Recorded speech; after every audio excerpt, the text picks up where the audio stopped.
उल्हासनगर शहरातील एका खासगी कंपनीत काम करणाऱ्या सफाई कर्मचाऱ्यांच्या आरोग्य सुविधांबाबत गंभीर प्रश्न निर्माण झालाय। कर्मचाऱ्यांच्या पगारातून दरमहा ESI अंतर्गत पैसे कपात होत असतानाही प्रत्यक्षात दर्जेदार उपचार मिळत नसल्याचा आरोप समोर आलाय। 1 एप्रिल 2026 रोजी एका कामगाराच्या पत्नीची प्रकृती अचानक बिघडल्याने तिला उपचारासाठी नेण्यात आलं।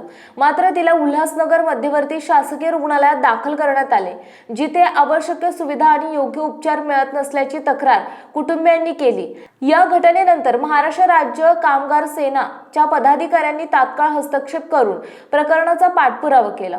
शहर उपाध्यक्ष बंटी जावरे आणि युनिट अध्यक्ष संजय गांगुर्डे यांच्या प्रयत्नांमुळे रुग्ण रोशनी सोनवणे, सागर सोनवणे यांच्या पत्नी यांना पुढील उपचारासाठी क्रिटिकेअर हॉस्पिटलमध्ये हलवण्यात आलं।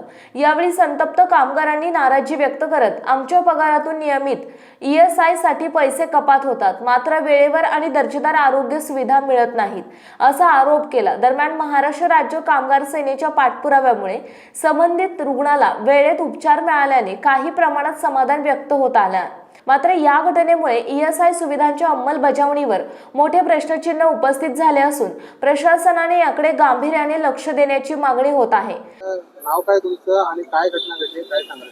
माझं नाव सागर शामराव सोनवणे। माझ्या बायकोला 6 दिवसापासून चक्कर, उलटी वगैरे येत होते। मी आपल्या बाजूला असताना हॉस्पिटल दवाखाना मी तिथे ट्रीटमेंट केली 2-3 दिवस, पण काही फरक नाही पडला। तर मी आपल्या SA हॉस्पिटलमध्ये गेलो। तिथे त्यांनी ते खून वगैरे टेस्ट केलं, ते रिपोर्ट आली, ते चांगली आली। ते बोलतात तुम्हाला काही नाही झालं। मला काही नाही झालं, पण तिला चक्कर वगैरे येत आहे। मग त्यांनी ते सेंट्रल हॉस्पिटलचं लिहून दिलं। मी बोललो मॅडम सेंट्रल हॉस्पिटल का, आम्हाला प्रायव्हेट हॉस्पिटल होतं। नाही बोलतो तुम्हाला तिथं वेगळा बेड दिला आहे, सगळं जिथं प्रायव्हेट हॉस्पिटलमध्ये होती ना सुविधा, ती सुविधा तुम्हाला इथे भेटेल। तर इथं आल्यावर मी इथं आलो तिला घेऊन, तर ते इथं ते बोलतात की आम्हाला इथलं काहीच माहिती नव्हतं, तुमचं ESIचं काय झालेलं काहीच माहिती। 1-1.5 तास तिथं माझा वाया गेला। तर नंतर त्या ESI वाल्यांनी काही फोन केला इथं की त्यांना ऍडमिट करा म्हणून। मग वरती गेलो ऍडमिट करायला। तिथे त्या मॅडमांनी माझ्याशी 1 तास तिथं वाया घालला। तिला बोलला मॅडम तिला चक्कर येत आहे, तिला ग्लुकोज वगैरे लावा। उलट ती मॅडम मला उलटपणे बोलते, तिला काही झालेलं नाही, ती की व्यवस्थित उभी आहे, ती व्यवस्थित बसलेली आहे, अशी ती मला उलटपणे बोलते। बेड पण नाही दिला मला, खालती ते हे टाकून दिलं असं। ते चादर पण ते का नर्स आली, तिने चादर पण अशी खराब माझ्या अंगावर फेकून दिली, तुम्हालाच टाकायची बोलते ती चादर। या कंपनीमध्ये गेले किती वर्ष झाले 13-14 वर्ष झाले।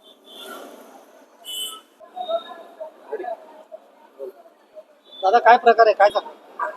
आता मी बंटी जावरे, महाराष्ट्र राज्य कामगार सेना शहर उपाध्यक्ष। आम्हाला सकाळी कॉल आला सागर कामगाराचा, हे कोणार्कमध्ये कामाला आहेत, यांच्या मिसेसला ॲडमिट केले ESICच्या मार्फत।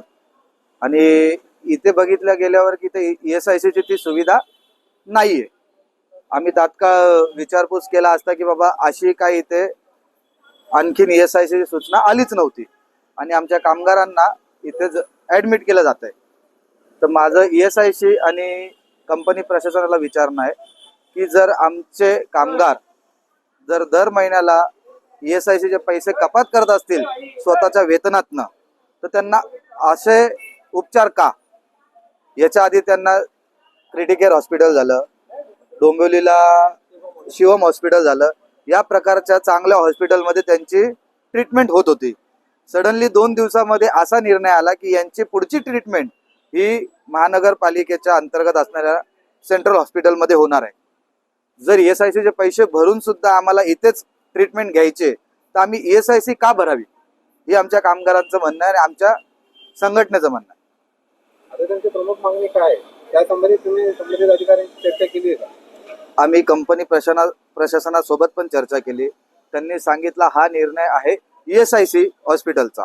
आता बघा ESIC हॉस्पिटल आता इथे रेडी नाहीये, आमच्या कामगारांचे ते हाल होतातच। आणि जे पवईला त्यांचं छोटं हॉस्पिटल आहे तिथनं रिफर करतात ते की बाबा तुम्ही या हॉस्पिटलला जाऊ शकतात। तर तिथून असं सांगितलं गेलंय की तुमच्याकरता इथे स्पेशल तुमचा वार्ड, तुमचे बेड वेगवेगळे असणार आहेत, पण इथे आल्या असता तिथे काहीच सुविधा नाहीये। सध्या प्रमुख मागण्या काय आहे? आमची मागणी अशी आहे, जेव्हापर्यंत ESIC हॉस्पिटलची वेळेवर आणि जेवढा वेळ लागेल की बाबा तेवढ्यात त्यांची ओपनिंग होईल, त्याच्या आधी जसं चाललेलं प्रायव्हेट हॉस्पिटलमध्ये आमच्या कामगारांचे उपचार होत होते ते सुरू ठेवावे बस। ट्रीटमेंट म्हणजे इथे साध्या कर्मचाऱ्याला बेड सुद्धा नाहीये, खाली गादीवर झोपून त्यांचा उपचार कसा होईल. आणि काल रात्रपासून आमची ही महिला आहे, ती ऍडमिट आहे, तिला साधं ग्लुकोज नाही लावलेलं आहे. आतापर्यंत तिला 12 ते 14 तास झाले असतील ऍडमिट होऊन. त्या व्यक्तीला उपचारच्या नावाखाली काहीच उपचार होत नाहीये. तर आम्ही कसा विश्वास करावा की यापुढे जर आणखीन कामगार आहे त्यांना असा त्रास झाला तर त्याची जबाबदारी कोण घेईल. मला ESIC चे पैसे आम्ही कट करतोय, तर त्यापेक्षा आम्ही ESIC चे पैसे नाही कट करत. असंही या हॉस्पिटलमध्ये सर्व उपचार मोफत आहेत. मग याच्यामुळे ESIC काय दुर्व्यवहार करते का ESIC च्या मागे लपून, या संबंधित अधिकाऱ्यांना तुम्ही तुमच्या ताकदीच्या हिशोबाने जाब विचारा, ही मागणी माझी. GTV मराठी जनतेचा बुलंद आवाज न्यूज प्रतिनिधी सलीम मंसुरी, उल्हासनगर.